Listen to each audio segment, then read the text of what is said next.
थे।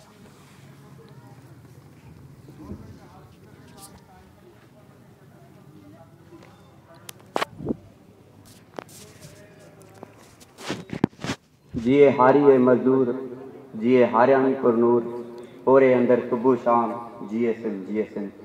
स्टेज ते वेठल काबिल एहतराम सिंधारी कमेटी सदर कामरेड हैदर जसोई, सीनियर नायब सदर समर हैदर जसोई, मंसूर कादिर जुणीजे साहब ऐं ॿिया मौज़िज़ महिमानों ऐं पिंडाल में वेठल हारी वर्करो, अस्सलाम वालेकुम। जिए सिंध।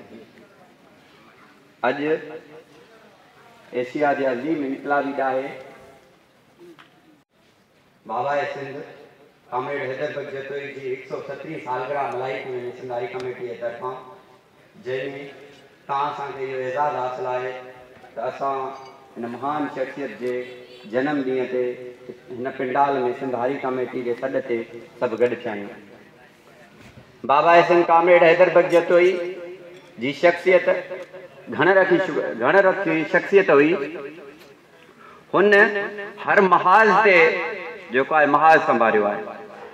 बाबा सिंध जी अमली जिदोजहद ॾिसिजे त बाबा सिंध सदाईं रोडनि रस्तनि ते रहियो आहे। मार्च कया अथई तारीख़ जो पहिरियों 3 मार्च 1950 में करे सिंध टेनेंसी एक्ट पास करायई हिन वॾेरनि सां भरियल सिंध असेंबली मां। हुनजे शाइरीअ खे ॾिसिजे त हुन शाइरीअ जे महाज़ ते जेका शाइरी लिखी आहे उनमें हिकु नवाण हुई उन वक़्त जे हिसाब सां, जंहिंमें हुन जॾहिं जीए सिंध जो नज़म लिखियो त उन टाइम साईं राशिद मुराई चए थो त असां उन टाइम ख़त ते सिंध जो नालो लिखी करे ख़त लिखी मोकिलींदासीं त असांखे उहो ख़त वापसि ईंदो ऐं असांखे गिरफ़्तार कयो वेंदो। उन दौर में बाबा सिंध कामरेड हैदर बग जतोई चई छॾियो, जिए सिंध जामे मोहब्बत पिए सिंध। जॾहिं सिंध ते 1 यूनिट जो कैरी कोट किरायो वियो त असांजा चङा भला लीडर कंध हेठि करे बीही रहिया, केरु ॻाल्हाइण लाइ तयारु न हो। त उन टाइम एंटी 1 यूनिट मूवमेंट ठाहे जंहिंजो कन्वीनर बाबा सिंध कामरेड हैदर बग जतोई पाण हो। रोडनि रस्तनि ते निकिरी पियो ऐं आख़िर उन्हनि जर्नलनि आमरनि खे मजबूर करे उहो टेनेंसी उहो 1 यूनिट जेको कैरी कोट हो उहो वापसि करायो वियो, जेको बाबा सिंध कामरेड हैदर बग जतोई जो आख़िरी ख़्वाब हो। हुनजो इहो ख़्वाब हो त पंहिंजे ज़िंदगीअ में 1 यूनिट जो जेको कैरी कोट आहे इहो सिंध तां ख़तमु थिए ऐं सिंध खे ॿीहर जेको आहे सूबाई ख़ुदमुख़्तियारी जी हैसियत मिले।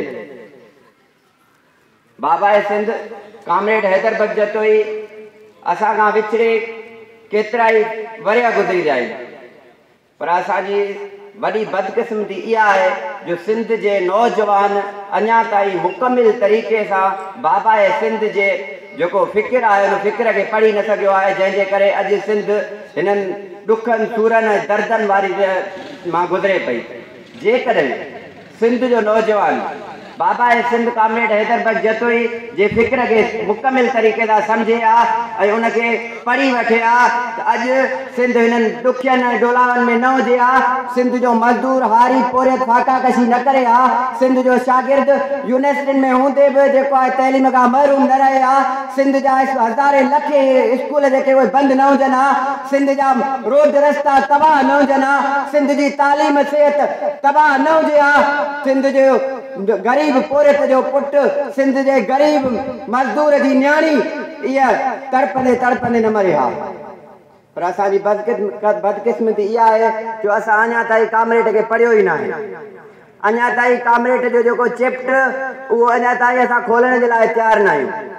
असीं वॾनि नारनि ते त वञूं था, झंडा त हथनि में खणूं था, रोड रस्तनि ते अची फोटो कढाए नारा हणी वरी घर था वञी वेही रहूं, पर इहा ज़हमत नथा कयूं त हीअ जेका कामरेड 46 पंपलेट लिखिया अथई जेके असां अञा मुकमिल तौर ते छपराए न सघिया आहियूं। हिन वक़्त ताईं कामरेड जा 13 किताब छपजी चुका आहिनि, पर मां सम्झां थो इहा घणनि दोस्तनि खे ख़बर ई न हूंदी त कामरेड जा केतिरा बुक छपिया आहिनि।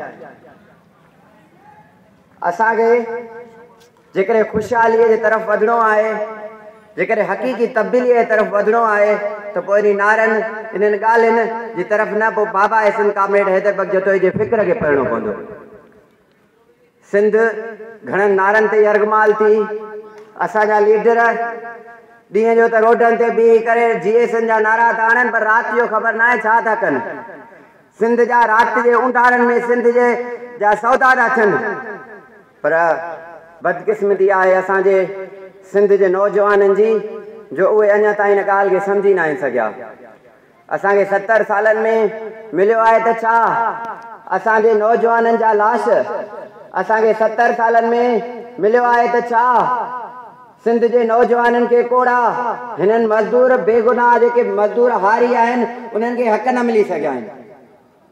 असां चाहियूं था, असीं मुहिबे वतन आहियूं, कल्ह बि मुहिबे वतन हुआसीं, पर जेको कल्ह मुहिबे वतन सां थियो, जेको जेलनि ऐं काल कोठड़ियुनि में बंदि कयो वियो, जेकॾहिं अॼु बि असांखे मुहिबे वतन हूंदे काल कोठड़ियुनि में बंदि कयो वेंदो त असांखे उहे सभु क़बूल आहे, भली बंदि कयो। आख़िर में आउं हिकिड़ी ॻाल्हि चवंदुसि, सिंध जा वारसो, सिंध तमामु ॾुखे दौर मां गुज़रे थी, सिंध जो रूह ज़ख़्मी कयो वियो आहे। असां सभिनि खे मुतहिद थियणो पवंदो, मुतहिद थियणो पवंदो सखड़नि नारनि ते न, पर फ़िक्रे बाबा ऐं सिंध कामरेड हैदर बग जतोई ते मुतहिद थियणो पवंदो। ऐं असांजी जेका हारी क़यादत आहे, जेका हक़ीक़ी क़यादत आहे, उन्हनि क़यादत सां गॾु बीहणो पवंदो।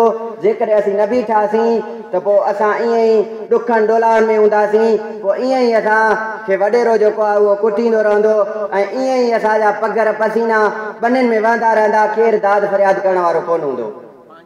जेकॾहिं तव्हां इहा सम्झो था त अज़हर जतोई, समर जतोई या अहमद नवाज़ इनक़िलाबी असांजे लाइ लठ खणी करे वञी विढ़ंदा, अदा ईअं कोन थींदो। जेकॾहिं तब्दीली चाहियो था त असांजी ताक़त, हर लीडर, हर क़ौम जी ताक़त अवाम हूंदो आहे। तव्हां अवाम असांजो साथ ॾियो, इंशा अल्लाह ताला फ़िक्रे बाबा ऐं सिंध ते तब्दीली अड़तर आहे, तब्दीली हाणे ॾेखारींदासीं। आख़िर में शेर पढ़ी मां पंहिंजी जॻह वठंदुसि। सिंधी प्यारा हिम्मत कर, हार न मन कुछ जुरत कर, ज़ालिम जी कर हाम तमाम, जिए सिंध जिए सिंध। महिरबानी दोस्तों।